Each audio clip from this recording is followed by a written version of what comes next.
Exam ಮುಗಿದು ಹತ್ತಿ ಬಿಡ್ಸಕ್ಕೆ ಹೋಗ್ಮಂತ್ನಿ ನಮ್ಮ ಹುಡುಗರನ್ನ ಕೇಳಿ ನೋಡ್ತೀನಿ ನಮ್ಮ ಕರಿಮನ್ ಮನ್ಯಾಗ ಕುಂತ್ರಿ ಏನು ಪ್ರಯೋಜನ ರೊಕ್ಕ ಬರಲ್ಲ ಏನು ಬರಲ್ಲ ನಿನ್ನೆ ತಿಕ್ಕಿನ ಬ್ರಷ್ಷು ದಿನ ತಿಕ್ಕಿದ್ರೆ ಅಲ್ಲಿ ಸೋದತ್ತವಲ್ಲ ಅಲ್ಲಿ ತಿಕ್ಕಿ ಕೊಡಮ್ಮ ನಂಗೆ ಕೊಡಮ್ಮ ಹಂಗೆ ಬಿಡು ಚಾವು ಮಸ್ತ್ ಇರುತ್ತೆ.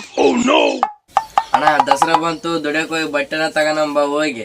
ಲೇ ನಾವು ಬಟ್ಟೆ ಸಲಕ್ಕೆ ದುಡಿಬಾರ್ದಲ್ಲೇ ನಮ್ಮ ಹೊಟ್ಟೆ ಸಲಕ್ಕೆ ದುಡಿಬೇಕಲ್ಲೇ ಬರೀ ಬಟ್ಟೆ ಸಲಕ್ಕೆ ದುಡಿತೀನಿ ಅಂತಿದ್ದಲ್ಲಿ ಯಾವಾಗ ಕಲ್ತಿರ್ಲಿ ಬುದ್ಧಿ ನಿಮ್ಮ ದರಿದ್ರ ನನ್ನ ಮಗನೇ. ಬಶಾ ನೀನ್ ಹೇಳೋದ್ರಿಗೂ ಲಾಜಿಕ್ ಐತೆ. ಯಾಕಂದ್ರ ಹಬ್ಬದಾಗ ಚೆನ್ನಾಗಿರೋ ಬಟ್ಟೆ ಹಾಕಬೇಕು, ಯಾಕಂದ್ರೆ ಹುಡುಗಿರು ಬಂದಿರ್ತಾರ ಗೊತ್ತೈತಿಲ್ಲ. ಬುದ್ಧಿ ಗೊತ್ತಿಲ್ಲ ಅಂತ ಮಾಡಿದ್ದೆ ನನಗೆ. ಲೇ ನಮ್ ಚುಡ್ರ ಬುದ್ಧಿ ನಮ್ ತಕ್ಕ ಇಟ್ಕೋಬೇಕು, ಎಲ್ಲರಿಗೂ ಸಾರಬಾರ್ದು ದರಿದ್ರ ನನ್ನ ಮಗನೇ. ನೀನು ಜನ್ಮ ಕೊಟ್ಟೆ ಒಂದೊಂದು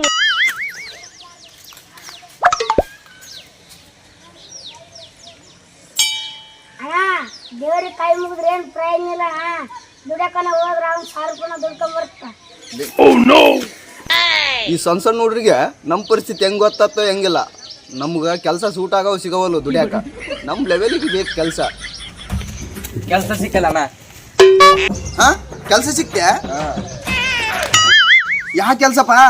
ಸಿಮೆಂಟ್ ಕೆಲ್ಸಣ 500 ರೂಪಾಯಿ ಕೊಡ್ತಾರ.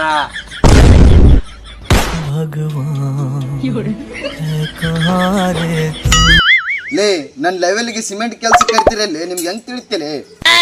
ದೊಡ್ಡ ಸಾವುಕಾರ ಮಗ ನಿನಗೆ ಇದ್ದಲ್ಲಿಗೆ ಬರ್ತಾ ಹೋಗೋಣ ಹೋಗ್.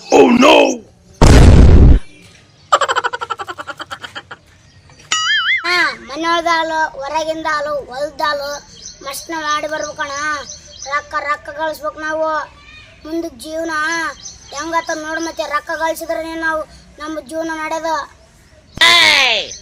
ಇವ್ನು ಹೇಳೋ ಮಾತಲ್ಲೂ ಅರ್ಥ ಐತೆ.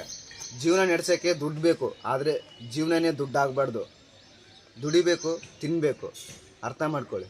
ನಾನು ಹೇಳೋದ್ರಲ್ಲಿ ಕರೆಕ್ಟ್ ಇತ್ತಂದರೆ like and comment and share and ನಮ್ಮ ಫಾಲೋ ಮಾಡಿ.